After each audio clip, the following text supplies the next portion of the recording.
Alors bienvenue dans cette nouvelle vidéo. Donc aujourd'hui nous allons décorer donc une pince à cheveux pour mettre pour un mariage par exemple. Alors donc il nous faudra impérativement une pince à cheveux, forcément, le support, des perles. Ici ce sont des perles de rocaille, elles sont toutes petites. Je pense que ce sont... je n'ai pas la taille ici, mais enfin voilà, c'est des perles de rocaille, la taille traditionnelle. Je pense que c'est 2 ou 3 mm maximum. Alors ici vous avez des perles de culture que je vais utiliser également. Si vous n'avez pas, vous pouvez prendre d'autres types de perles, ça ne pose pas de problème. Alors ici ce que je vais faire, c'est je vais prendre du fil qui est du fil plaqué argent. Qui à la base est du fil de cuivre. Si vous n'en avez pas, vous pouvez prendre d'autres fils aussi. Ne prenez pas quelque chose de plus épais que du 0,5 par contre. Ici moi j'ai du 0,31 et c'est parfait comme qualité et comme largeur en fait. Alors si vous prenez du fil plus épais, le problème c'est que c'est beaucoup plus difficile à travailler, le rendu sera moins fin, donc forcément on aura l'impression que c'est moins bien fait alors que c'est pas nécessairement le cas. Et alors donc prenez surtout un fil qui ne ternit pas avec le temps, surtout si vous faites ça pour un mariage, une mariée, pour vendre ou etc. Alors ici ce que je vais faire c'est je vais prendre mon fil, donc ici j'ai pris un bout de fil qui est de plus ou moins 40 cm. Et je vais le plier en deux comme ceci afin que les perles tombent à cet endroit. Donc je vais enfiler simplement quelques perles de rocaille. Je vais toujours prendre donc ici mon support et je vais enfiler quelques perles de rocaille. Ce sont des perles donc transparentes en verre donc ça dépend, hein. La qualité des rocailles, vous en avez en plastique, vous en avez en verre, ça dépend un petit peu où vous les achetez. Ici, je les avais importées d'Allemagne, mais c'est un fournisseur qui n'existe plus, donc je ne sais pas vous donner le fournisseur en question. En tout cas, c'est vraiment pas difficile à trouver, donc voilà, j'enfile simplement. J'aime bien en mettre 6, moi, donc voilà, souvent j'en mets 6. Je trouve que c'est sympa comme quantité. Je tourne simplement. Je tourne 2 fois ou 3 maxi.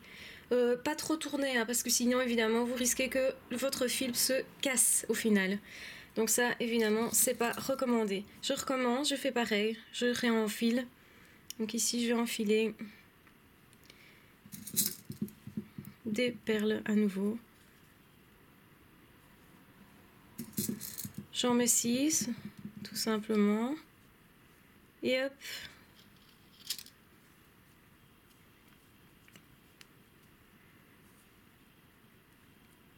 Et je tourne 2 fois, maximum 3. Voilà, je continue ici, donc évidemment ce que je vous recommande c'est de faire quelque chose qui peut couvrir facilement toute cette partie, donc de ne pas faire quelque chose de trop fin. Donc je vais continuer, je vais tourner 2 fois et je continue, je vais mettre maintenant une perle comme je vous ai montré, donc une perle de culture ici. C'est une perle de culture d'eau douce évidemment. Elles sont évidemment plus chères que des perles de verre qui imitent la perle de culture, mais je trouve que le rendu est joli également. Donc voilà, maintenant c'est une question de goût. C'est vrai qu'il ne faut pas mettre de parfum alors là-dessus, et c'est la raison pour laquelle les perles de culture sont un petit peu fragiles quand même. Bien que honnêtement j'en ai jamais abîmé, mais elles peuvent perdre un peu leur éclat si vous mettez du parfum dessus. Donc il faut faire attention, ne pas mettre de lac, pas mettre de parfum sur la pince en question. Donc voilà, je continue, je mets encore des perles rocaille et je vais en mettre 6 comme d'habitude. Donc je continue d'enfiler.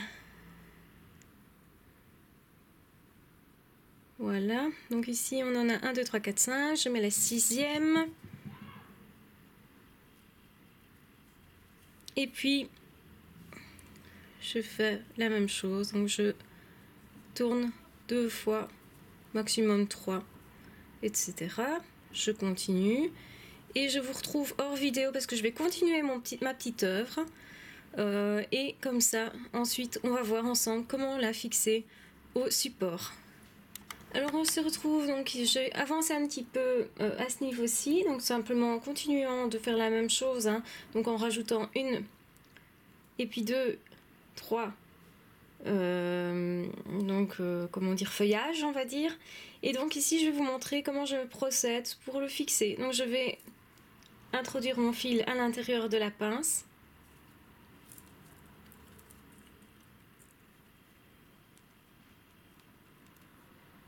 Je vais faire pareil, donc l'autre fil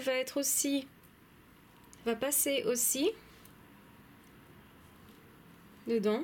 Donc voilà, hein, ça passe ici. Et puis je vais tourner les deux fils ensemble, tout simplement. Et je vais continuer mon œuvre, toujours comme ça, en passant à l'intérieur. Donc évidemment, ici, ce qui va se passer, c'est que je vais refaire une feuille ici. Pardon. Donc ici, ce qui va se passer, c'est que je vais refaire une feuille ici. Et puis, je vais à nouveau accrocher de l'autre côté. Hein. Donc, je continue mon œuvre et je reviens à vous. Alors nous revoici un petit peu plus tard, donc comme je l'avais dit, j'ai effectivement continué donc à faire une petite, avec des perles évidemment, une petite boucle ici en plus. Alors on est toujours comme ceci, donc vous voyez que ça ne tient pas fort pour l'instant puisque je n'ai fait que de passer une seule fois ici. Évidemment le but c'est de continuer en repassant le fil dans le support pour que ça tienne davantage. Et alors ici ce que j'ai fait hors caméra, c'est que j'ai donc fait d'autres ensembles ici, donc chaque fois des petites donc une perle avec des petites boucles, etc.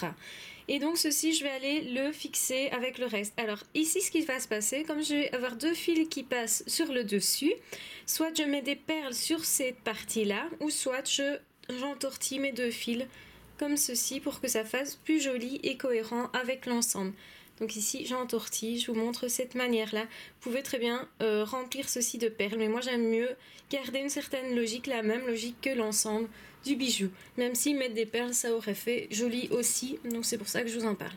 Alors ici donc je vais faire un ajout, donc je vais entortiller mes deux fils avec mes deux autres ici, donc hop. Tout simplement, j'entortille l'ensemble. Voilà, je tourne. Et donc, ça s'accroche l'un à l'autre forcément. Ici, ce que je vais faire pour consolider, c'est que je vais passer deux fils à l'intérieur. Et je vais les attacher avec les deux qui sont ici à l'extérieur. Pardon. Voici. Vous voyez ce que j'ai fait donc simplement, j'ai entortillé les fils qui sortaient donc de chacun des petits branchages, on va parler ainsi. Et alors je vais ensuite entortiller comme ceci. Donc j'entortille pour croiser les fils l'un avec l'autre. Donc on serre un petit peu forcément pour que ça soit plus solide. Vous voyez déjà qu'ici c'est beaucoup plus solide. Donc les deux petits fils les uns avec les autres. Donc les deux parties ici je les ai entortillées ensemble. Et ici j'ai réentortillé les fils, donc les deux fils passent ici derrière et les deux autres devant pour entortiller, et vous voyez que ça fait un joli ensemble. Je vais ajouter évidemment quelque chose encore pour vraiment que ça soit bien remarqué comme coiffure. Donc ici je vais ajouter, vous voyez, j'avais fait une autre partie, donc cette partie ne tient pas pour l'instant et je vais le faire tenir en entortillant. Donc je le mets à l'endroit le plus esthétique pour moi qui est juste à cet endroit pour vraiment faire comme une grappe en fait. Hein. Et alors je vais prendre donc les fils qui sortent de ma création ici qui est libre pour l'instant pas attaché avec l'autre qui est attaché et je vais entortiller mes deux fils vraiment. Donc serrez bien. Ne serrez pas trop non plus, donc c'est vraiment une question de dosage parce que si vous serrez trop et que vous tournez trop, vous risquez de rompre votre fil. Ça dépend évidemment du fil avec lequel vous travaillez, il y en a des plus solides et des moins solides. Vous voyez ce que ça donne, ça donne un joli assemblage. Et donc ici, après, je vais faire en sorte de passer mon fil derrière. Donc ici, la partie visible va rester celle-ci. Donc on voit qu'elle est bien solide, qu'elle est bien fixée, etc. Toutes les parties tiennent ensemble. Ce que je vais faire par contre, c'est consolider sur mon support. Donc au dos, je vais repasser ici à l'intérieur mes fils. Donc je vais continuer de les entortiller, hein, évidemment, parce que sinon on ne saura pas les passer ensemble. Donc voilà. Alors entortillez toujours dans le même sens, sinon vous allez défaire ce que vous venez de faire, ce qui serait un petit peu dommage, et ce qui m'arrive parfois, hein, donc ne vous tracassez pas. Si ça vous arrive, c'est pas un problème. Ça arrive même aux personnes qui ont l'habitude de faire ce type de bijoux. Donc voilà, j'entortille, je ne fais rien de spécial, là je tords simplement mon fil. Et une fois que je suis arrivée à l'endroit où je veux passer mon fil, donc de façon à ce que je puisse le passer entortillé, je sais pas si vous voyez ce que je veux dire, je vais simplement le passer ici.